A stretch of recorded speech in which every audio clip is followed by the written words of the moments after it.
Hello, my name is Splinter of Chaos, or Sock, I'm a Flakes 2 or Flakes. and we're gonna do a ranked, Yep, or not ranked, traditional draft War of Spark. Ah. Oh wait, I have to finish my previous one. That was a sad loss. Okay. And you may hear Luna from time to time if she's loud enough. The purring's not gonna pick up. So, Niv Mizzet Reborn we're never playing. It's a fun one though. Why not? I say we do it. No, we're not doing 5 colors. Okay. It's too much. Jaya is very good. Ral's Outburst. I know you like that one. Well, I don't know. Like, so Jaya will do, like, optimally, Jaya removes 2/2/2s. Okay. And increases the damage of all your red sources. So, like, Jaya and Ral's Outburst would be 4 damage. But, like, you don't always get a lot of value out of Jaya, and it, like, I don't know. Maybe it's better than a Ral's Outburst, but Ral's Outburst also draws us a card. And I think looking at the cards we have right now, it's... Which is none. I mean, like, what's available to actually pick. Maybe start off and doing Rawl's Outburst. So, definitely not getting anything else. I know you like Teo's Light Shield and Total Loss. No. But it's not way too... Not as early, no. Yeah, not for first picks. I mean, I also like Rabble Riders, but I think... I think we want to draw cards. Let's go ahead and start with Rawl's Outburst. Yeah. Try it. Oh, we get another one. Should we go ahead and go for 2? I mean, they don't get worse. All right, let's go for your second duplicates. Oh, there's your Celibant, but we're not splashing in those colors, so... Well, if I was going to splash here, I would do Grateful Apparition. Okay. Because, I think that, like, any deck that's going to proliferate, and blue is a proliferate color, but, like, we would have to be, like, blue-white, splashing red, doesn't make a lot of sense. There's not as many +1/+1 counters in red. Let's see. So, I think it would be Spellgorger Weird. I mean, with 2 Ral's Outbursts, Spellgorger Weird already is looking okay, or Invading Manticore, which is a card that, like, we'll probably get later. Remember to stay on the cards and linger on it till we say the next card so people can see it. What? Okay. I mean, Herald of Dreadhorde is also a good black card, but I think Spellgorger Weird's already looking good. Yeah, I would lean that way or Invading Manticore, but I think we want to pick this one and just see where we go. Oh, there's your Mau. Well, we're not in green. We could be, but, like, what I'm looking at right now is, like, worst case, Invade the City, if we played 2 Ral's Outbursts, would be a 2/2 amass token, and get a +1 on our Spellgorger Weird. So it's like, in draft, you don't always care about synergy because your cards have to sort of live up on their own right, but Invade the City, like, does have high potential if we pick it early and we know that we want a lot of sorceries and instants. I say we get Invade the City. I think so. Turret Ogre would have been my other pick for that pack. Heartfire? I was going to say I like that one. Or just Guild Globe. I normally always do Guild Globe, but for some reason I'm leaning towards Heartfire for our deck right now. And I feel like Guild Globe either might come back around or we'll see, like, are we sure we're like 100%? Oh, thank you, Princess. Well, I guess we always want, like, 1 Heartfire, and we want a lot of instances and sorceries. The problem with Heartfire is that, like, if you're, like, red-black or red-white and you're creating a bunch of tokens, and you kind of want to sacrifice them to effects like Heartfire, that's really great. But if we're just trying to, like, build a big Spellgorger Weird and that's the only creature we have on the battlefield, Heartfire sucks. Okay. So and there's not really anything else here. I think I'm gonna take it. It's just that I don't think it's really what we want, and like Augur of Bolas actually might be a good pick. Yeah, and we are blue. We do have some blue in there, so I'd rather lean towards something else. Sky Theater Strix. No. I don't like that one. No. I don't like that one. So the other reason I'm kind of thinking Augur of Bolas here is that it's looking like we're going into a Spells Matter deck. Okay. So normally Augur of Bolas, like all this text doesn't matter. Usually what it reads is 2 cost 1/3. Look at the bottom 3 cards of your library. Okay. But if we really are running this high density of spells because we want a big invade the city and we want a lot of Spellgorger weird triggers, maybe it actually hits a few things. And it's also, what is that? A 1 and a 1. I like it because also now we have an early card to play. Yeah. Alright. Let's see. Kiора's Downbreaker is fine. Nothing exciting here. I like Sarkhan's Catharsis we could take for the sideboard. I don't want to mainboard it. Okay. Let's take the Cures. Yeah. Oh, we have a high card. Contingency. Contentious. Contentious. That other guy got me saying that now. Yeah. So, Contentious Plan or Samet Sprint, I think we want Contentious. Yeah, we want to draw a card. Well, and it also, like, the Proliferate might matter. Especially with amass token. Okay.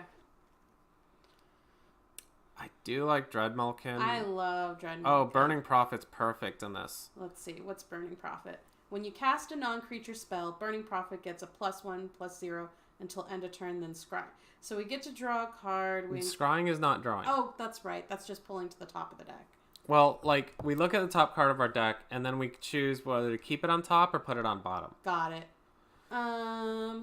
So, like, it's still very powerful. It's almost as good as drawing a card if you're bottoming in lands, because that's a land you otherwise would have drawn and not a creature. So, it's a very good card, and it really goes in a Spells Mattered deck like this. Okay.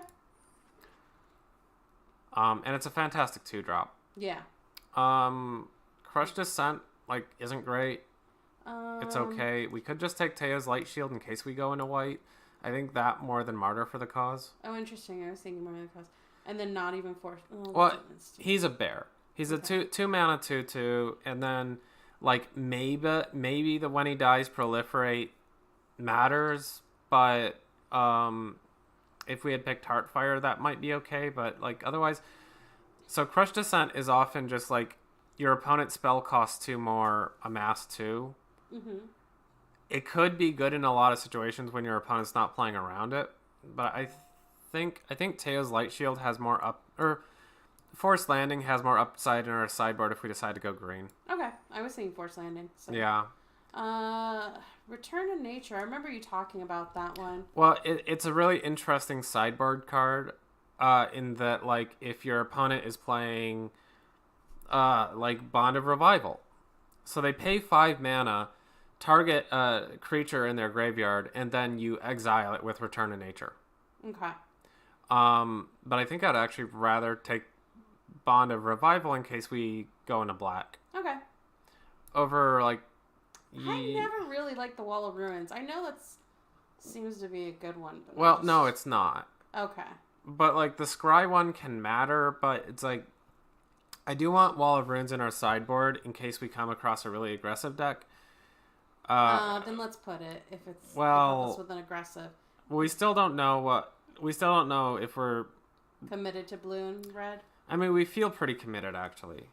If we're committed, then we should get Wall of Ruins. But it's only our first pack, so we just don't know what we're gonna pull, and maybe we're gonna splash black. Okay. And if we splash black, I don't know. Now just invading Manticore. Yeah. Let's see. There's my Banehound. That's so bad. Oh. It's not even cute. It's cool. Right, princess? Yeah. I think I'd be more likely to play Pouncing Lynx in white. Really? Okay. Grim Initiate, like, yeah. I don't like it, but if we come across a Heartfire, maybe it's a... Ooh. Nissa shakes the world. I don't... Augur. We don't need another Augur, right? No. Okay. Well, we could. But there's this Eternal Skylord, and Eternal Skylord is just like wins you the game single-handedly. Because it's not just a 2/2 flyer, it's like 2/2 added on top of your invading Manticore, or like plus the invade the city effect, or like, you know, just so many ways to make it bigger. Okay. Over Heartfire, I still think we do it. Yeah. Let's try that. Spellkeeper Weird. Oh yeah, we need that to go with our Gorger. Yeah, I think so. It's a very good card. I don't get to play with it surprisingly often. Challenger Troll is like good, but doesn't really work in this deck. Yeah, we're not green. So. Well, like I could almost splash for it. It's that good. I want to try Weird. Yeah, the Spellkeeper Weird's very good. I could splash green for Merfolk Skydiver. But are we really putting counters and proliferating? Are we trying to go that way? What are we trying to do here? I mean, you're right. Like, but it's still a good... Well, there's also just Burning Prophet. And if we're sticking to our colors and just trying to make the best deck we can, we probably want Burning Prophet. Okay. The biggest thing that, like, concerns me right now is that, like, what do we do if our opponent plays, like, a 5/3 hexproof? Is there anything on here that's going to help us with hexproof? No. I just mean, like, we need creatures. Oh, okay. And, like, Burning Prophets are small. I guess we'd block with Invading Manticore, which would be a trade. Mm-hmm. Dawnbreaker actually blocks that. Okay, so we want to start focusing on creatures. Well, I do want spells. It's just that, like, that's the problem with this archetype is that we could just get run over by something like that. Relentless Advance seems good here. It's below rate, but what else are we getting? Well, you could do that creature card, draw a card, discard a card.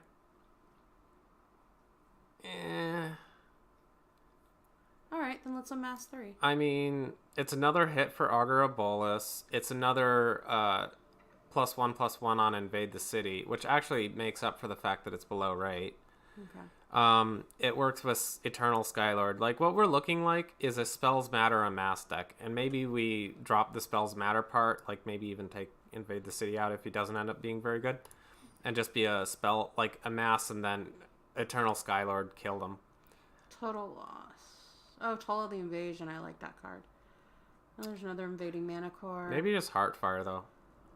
Heartfire, I like Totally Lost is interesting because you're blanking the opponent's next draw, but Heartfire just actually removes something, so if they were going to draw land anyway... Okay, let's do Heartfire. I like Heartfire. It goes with the Grim Initiate, it goes with all our amass tokens. Yeah. Yes, Princess. You want to come back? Now we can take Totally Lost. Okay. Another token. No, I think Bend. Bolt. Yeah. I like Bolt Bend. I also don't mind Goblin Assault Team. Yeah. But I think I like Bolt Bend a bit more, especially in a Spells Matter archetype. Okay. Also, if we happen to have a creature with 4 power or greater, such as like a Spellgorger Weird with 2 triggers, or a 4/4 amass token, it only costs 1. Kind of like funny enough, if we had Burning Prophet and played Samut's Sprint on it, Bolt Bend would also only cost 1. So like we'd be spending 2 cards to do 1 Bolt Bend, but it would be cheaper mana wise. Kind of funny. I think Goblin Assault. Yeah, I was gonna say I'm leaning towards more creatures right now, so I'm thinking Goblin Assault Team or that getting that second Augur of Bolus. There is that. So like the way you want to think of Goblin Assault Team is as a removal spell, quite often for just one of your opponent's 1/1s. and then put a +1/+1 on a thing that you control. Mm-hmm. So like, it's not really what I would count as an actual creature. But if we're just filling up our deck with a bunch of 1/3s, we're not actually like going to be able to block, and we're not going to be able to attack very well. Okay. So this kind of helps with that. So does Samet Sprint, but only for 1 turn. I think I just like Goblin Assault. Yeah, let's get the Goblin Assault team. Turret Ogre I like. Yeah. We are making our Augur of Bolas worse every time we don't pick. What's Devouring Hellion? We already have 2 6-drops. I don't know if I want. Devouring Hellion, you may sacrifice any number of creatures or planeswalkers. Twice that many +1/+1 counters. I mean... That sounds kind of cool, but... Well... I don't know. Like, we could sacrifice Augur of Bolas to it. We could sacrifice a 1/1 amass token. We could sacrifice Grim Initiate. So, it's okay. You can get a 4/4 for 3 out of it, and you just have to sacrifice a creature, which sucks, but yeah, it's okay. Saheeli's Silverwing was the other card I was looking at here. We don't have any flyers, do we? Well, we have Turret Ogre has reach. And Eternal Skylord, is that a flyer, or what is... No, but it makes our amass token half flying. But, let's see, is that 4-drop for Saheeli's? So it's still, no matter what, everything late game for flyers. And so what we're trying to do, like, when we're trying to deal with our opponent's flyers, we're looking for good flyers who can block. But with, like, Eternal Skylord, what I'm looking to do is just get this massive token that our opponents can't easily interact with because it has flying, and force them to block with their flyers and until they have none left. Okay. I think Devouring Hellion is probably... Like, I haven't played much with this card because I'm not sure about it, but it's probably fine here. Grim Initiative. Yeah. I'm hoping to get rid of it. Sarkhan's Catharsis I like in my sideboard. Okay. Spark Double. We don't have any planeswalkers, do we? Well, but we do have creatures. We do have creatures, so that's fine. Oh, there's also Cyclops Electromancer. So, like, with Spark Double, like, the question is, what does it copy? And it copies the creature, but it doesn't copy, like, +1/+1 counters on it. Okay. So, we never use this for our mass token. It would come out as a 1/1. Okay. Because it comes out with an additional +1/+1. So, like, Eternal Skylord would be kind of cute. Goblin Assault Team, not really. Like, Invading Manticore, it would come out as a 5/6, and it would amass 2 again, I think. Cura Dambreaker would come out as a 6/7, and it would proliferate, which is kind of neat, because it would already have counters on it. There's definitely things it could do in this deck. The question is it better than a 2-for-1? Because that's what Goblin Electromancer is offering us. Let me count how many spells we have. Augur of Bolas is starting to look not good because we didn't pick up a lot of spells. But, like, 1, 2, 3, 4, 5, 6, 7, 8. So, this deals... At most in our deck so far, 8 damage to a creature our opponent controls. Most likely they'll deal like 2 to 3. Yeah. Which I'm liking. When it comes out. So, is that better than Spark Double? Killing a 2 or 3 drop better than Spark Double? I don't know. I want to see how Cyclops works, so okay, let's just try it. Yeah, it's close, and I know that Cyclops is good. I think Spark Double can be good. I don't know. Let's just do the card that we know is a 2-for-1. Do I want another Burning Prophet, or do I want... Oh, Callous Dismissal. I was going to say Callous Dismissal. Yeah, I underrated that card for a long time. Let's see. Jaya's Greeting. Yeah. And we have to cut a card. Okay. Let's see. Well, we'll look. Haven Eternal. Okay. Over Chandra Pyrohelix. probably... I do want to cut Goblin Assault Team. Oh, we still have to cut a card after picking up Aven Eternal or Chandra Pyro. Oh, wait, we don't like these Grim Initiates. I forgot. So, like, Chandra Pyrohelix is another spell in a Spells Matter deck. Okay. Aven Eternal is just a good card. I'd rather Chandra's. Because we're trying to see how good we can get that other card that is... Invade the City. Well, I don't want to go all in on Invade the City. So no, that new one that we just picked. Electromancer. Yeah. I don't think I want a second weird. So it's Aven Eternal or Chandra? Chandra. I don't care about the 3-drop flyer. It's really good. I mean, okay, so we're amassing, right? We actually don't have a lot at 3, is actually one thing. And I might want to take Augur of Bolus out because there's not a lot of spells for it to hit in our deck. It's mostly going to be look at the bottom 3 of your library. Okay, fine. Let's get Aven Eternal so we can, like, amass and... Yeah. That's fine.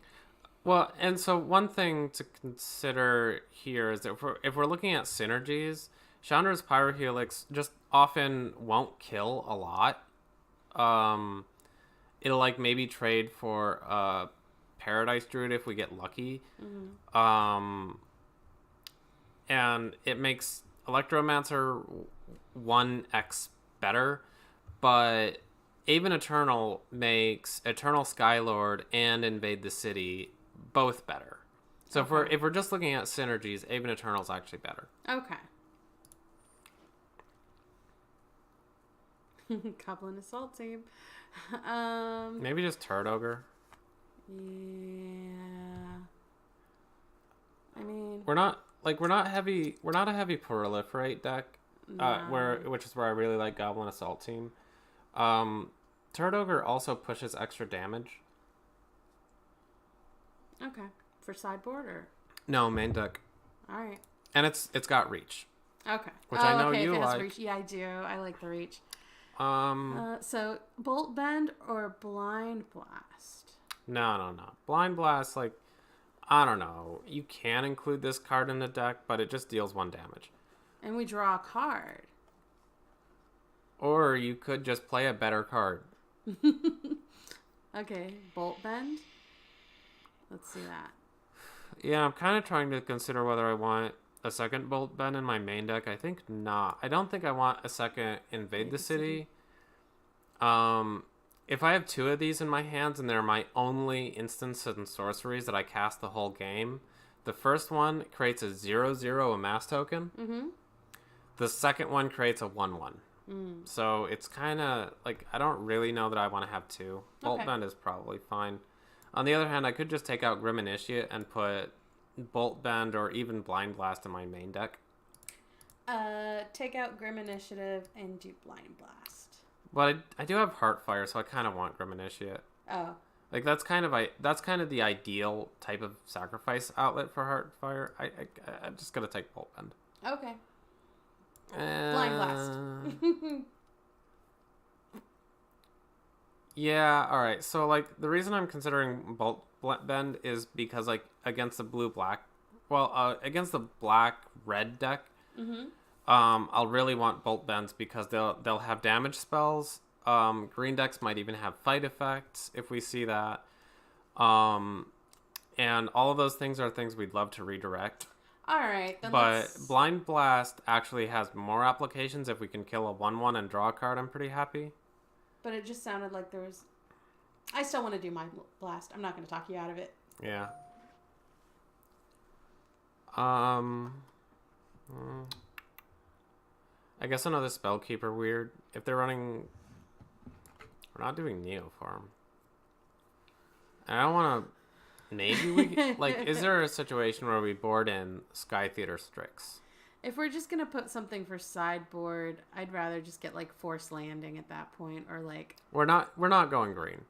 We're decidedly red-blue, so okay. There's only 2 cards in this pack for us. Alright, so... I guess maybe Spellkeeper weird. Yeah. I mean, I was kind of thinking that. It's just, like... Yeah, it is. It is. I guess. All right. So the question is, what is Spellkeeper Weird doing? And I guess what it's doing is it's letting us cast one of our removal spells twice. Although we don't really want to cast Heartfire twice. Maybe it lets us cast Bolt Bend twice, or Relentless Advance, or Rel's Outburst. So yeah. I just don't know that I want more than one of them. God. Invade the city, see it came over. Devouring and... Maybe Invade the City's not good. Maybe that's why the AI didn't want it. No, don't trust. Destroy... Hold on. Demolish. Destroy target artifact or land. No. Yeah, that's a high cost for something I don't think we'd really care about. Now, to be fair, this is a murder spell for Ugin's Conjurant, so it's like, maybe if I see that my opponent has like two Ugin's Conjurants, I'm sorry. I want to board and demolish. Okay. I could put an Invading Manticore in the sideboard. Yeah, I don't... Yeah. It's possible even Grim Initiate has more... We have a bunch... Look at your sideboard before you pull in Grim Initiative. We already have one. Yeah. Rune. I was hoping to see that. I'd rather that. So this card can be pretty clutch at times. It's just kind of narrow when it's clutch. It's such a high cost. Oh, it's a creature. Well, it's a 5-cost 4/4. The ability is very expensive, but if that's like your opponent's only profitable blocker, it's actually really good. Yeah, let's take that one for sideboard. I don't know when I would board it in, but twice apparently. Oh my gosh. Okay. All right. So, want to do a screenshot so we have this? Do you care? I can screenshot it later. Okay. Should we pause for now? Yeah. Okay.